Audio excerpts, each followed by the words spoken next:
بسم اللہ الرحمن الرحیم۔ میاں بیوی کے رشتے میں کس کس طرح جدائیاں پیدا ہوتی ہیں، ان کو ہم ڈسکس کر رہے تھے۔ آج مرتد ہونے کی وجہ سے پیدا ہونے والی جدائیگی کے احکامات کو انشاءاللہ تفصیل سے جانیں گے۔ چنانچہ شیخ محمد قدری پاشا رحمۃ اللہ تعالی علیہ لکھتے ہیں، الباب الرابع، چوتھا چیپٹر، فی الفرقۃ بالردۃ، مرتد ہونے کے سبب، تفریق کے یا جدائیگی پیدا ہونے کے بارے میں۔ مرتد ہونے کا مطلب یہ ہوتا ہے کہ واضح انداز میں یا تو قصدن ذہن کے ارادے کے ساتھ، یا پھر انداز اتنا واضح ہو کہ لگتا یہی ہو کہ ذہن کا ارادہ بھی شامل ہے۔ ان دونوں صورتوں کے اندر دین کی کسی بھی ضروری بات کا انکار کرنا، چاہے زبان سے ہو چاہے عمل سے ہو، یہ کہلاتا ہے ارتداد۔ اور ارتداد ایک طرح کی اسلام سے بغاوت ہے، جیسے عیسائی ہو جانا، یہودی ہو جانا، یا خدا کا انکار کر دینا وغیرہ وغیرہ۔ وہ جو لزوم کفر والے کلمات ہیں ان کو غیر ارادی طور پر کہہ دینا، یہ ارتداد نہیں ہے، ٹھیک ہے۔ اس میں بھی ڈرنا چاہیے، آخرت کے حوالے سے فکر مند ہونا چاہیے، احتیاطاً توبہ اور تجدید ایمان، تجدید نکاح بھی کر لینا چاہیے، لیکن یہ سب احتیاطاً ہے۔ لیکن جب التزام کفر ہو، التزام کفر کا مطلب ہی یہ ہے کہ یا تو آپ پورے شعور کے ساتھ، اپنے قصد و ارادے کے ساتھ دین کی کسی ضروری بات کا انکار کریں، یا پھر آپ کا شعور اور آپ کا قصد و ارادہ اس میں پورے طور پر شامل نہ ہو، لیکن آپ کا انداز انکار کرنے والا ایسا ہو کہ لگتا یہی ہو کہ آپ نے پورے ارادے کے ساتھ دین کی ضروری بات کا انکار کیا ہے، تو ان دونوں صورتوں میں ارتداد کا حکم ہوگا۔ اور اب یہ کہتے ہیں اذا ارتد احد الزوجین عن الاسلام، جب ارتداد کر لیں میاں بیوی میں سے کوئی ایک اسلام سے، یعنی پیچھے ہٹ جائیں اسلام سے، ان فسخ النکاح، تو نکاح فسخ ہو جاتا ہے، جدا ہو جاتا ہے، نکاح کی گرہ خود ہی کھل جاتی ہے۔ ووقعت الفرقۃ، اور پڑ جاتی ہے جدائیگی، بینہما، ان دونوں کے درمیان، للحال، فوراً، بلا توقف علی القضاء، قاضی کے فیصلے پر موقوف ہوئے بغیر، وہذہ الفرقۃ فسخ، اور یہ جدا ہونا، یہ جدائیگی فسخ نکاح ہے، لا تنقص عدد الطلاق،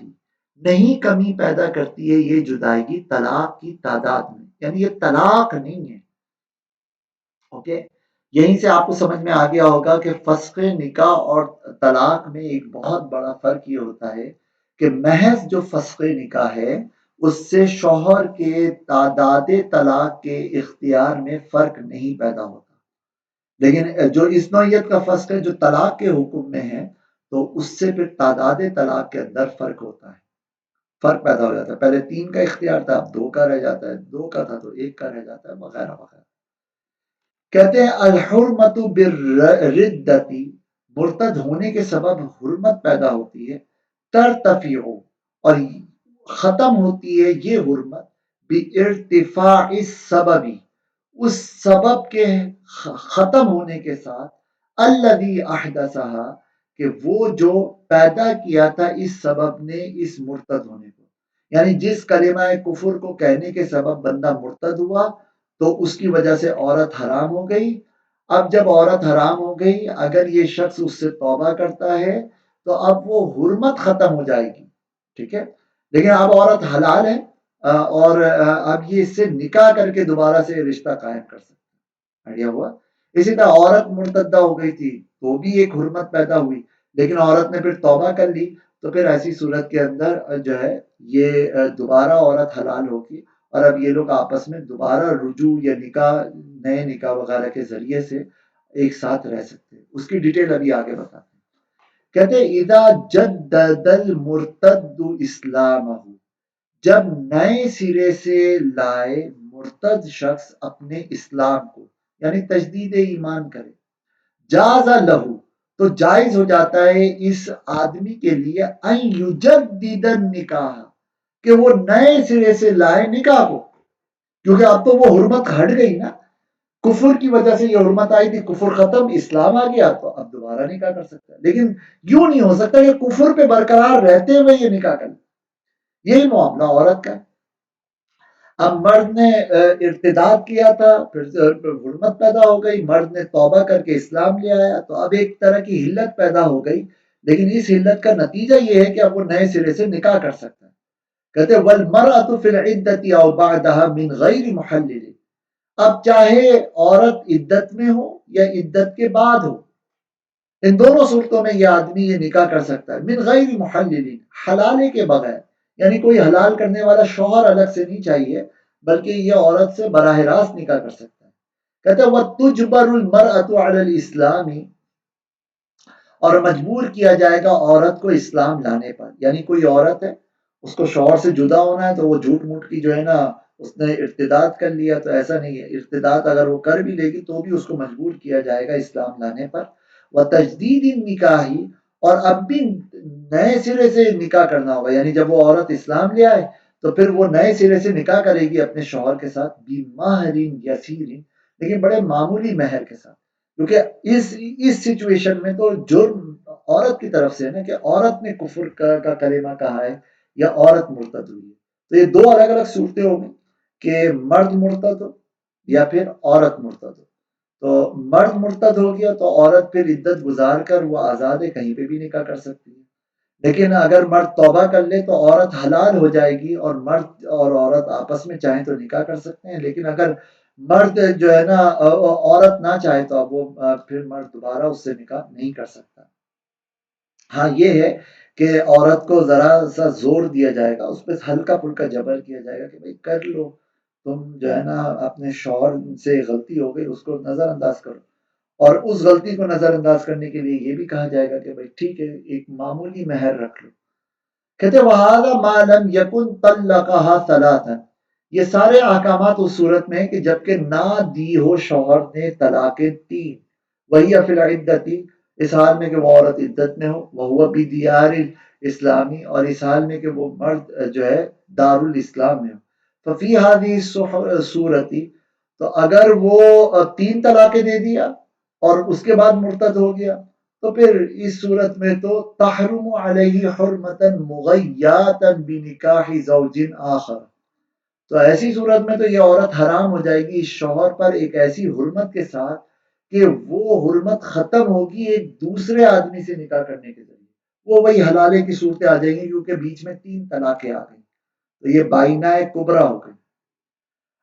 اچھا اب خالی شوہر جو ہے نا وہ مرتد ہوا، اس کے احکام پیچھے ہو گئے، اگر میاں بیوی دونوں ایٹ اے ٹائم مرتد ہو گئے، دونوں عیسائی ہو گئے، دونوں یہودی ہو گئے،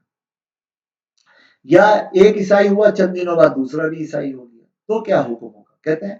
ادھر تدت زوجان معاً، جب ارتداد کرے میاں بیوی ایک ساتھ، او علی التعاقب، یا آگے پیچھے لیکن دونوں مرتد ہو جائیں، ولم يعلم الاسبق منها، اور پتہ نہ ہو کہ کس نے پہلے ارتداد کیا تھا، ثم اسلما، پھر یہ دونوں ایک ساتھ ہی اسلام لائیں، ٹھیک ہے، تو یبقى النکاح قائما بینہما، تو باقی رہے گا نکاح پرانا والا ان کے درمیان قائم، وانما یفسد، قائم رہے گا، یعنی دونوں ایک ساتھ اسلام لے آئے تو جو وہ پرانا نکاح قائم ہوگا، نیا نکاح کرنے کی ضرورت نہیں ہوگی۔ وانما یفسد اذا اسلم احدهما قبل الاخر، ہاں یہ پرانا والا نکاح خراب تب ہوتا ہے کہ جب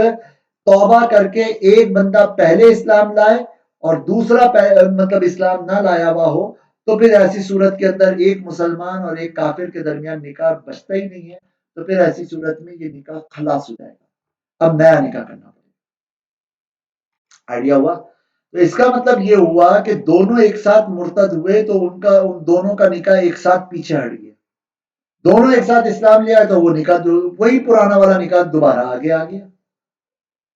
لیکن یہ دونوں ایک ساتھ مسلمان کافر ہوئے اور اسلام آگے پیچھے لے کر آئے، یا کافر ایک ساتھ نہیں ہوئے بلکہ آگے پیچھے کافر ہوئے، یعنی ایک بندے کے اسلام کی حالت میں دوسرا بندہ کافر ہوا، اب وہ کوئی بھی صورت ہو کہ کفر کرنے میں آگے پیچھے ہوئے یا اسلام لانے میں آگے پیچھے ہوئے، تو بس اس وقت یہ نکاح ٹوٹ جائے گا، پیچھے نہیں ہٹے گا۔ آئیڈیا ہوا؟ یہ بالکل ایسے ہی ہے کہ موٹر سائیکل کا ایک پہیہ آگے کو گھوم رہا ہو دوسرا پہیہ پیچھے کو گھوم رہا ہو تو پہیہ ہی پھٹ جائے گا، کہتے ہیں اذا وقعت الردۃ بعد الدخول بالمرأة حقیقتا او حکما فلها کامل مہریہ، اور جب آئے مرتد ہونے کا معاملہ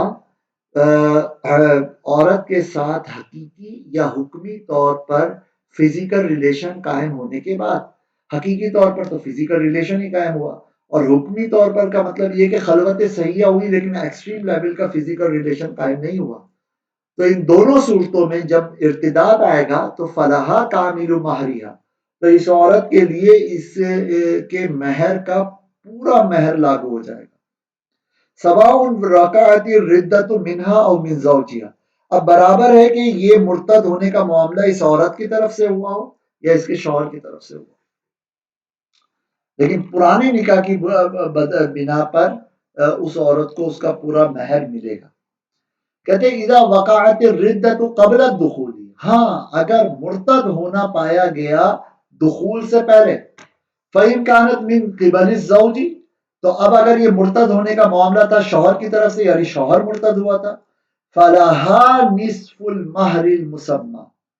تو اس عورت کے لیے ذکر کردہ مہر کا نصف ہوگا، آدھا ہوگا، اب المتع، یا پھر متع کا کپڑا لباس وغیرہ ہوگا، ان لم یکن مہر مسمى، مہر المسمى،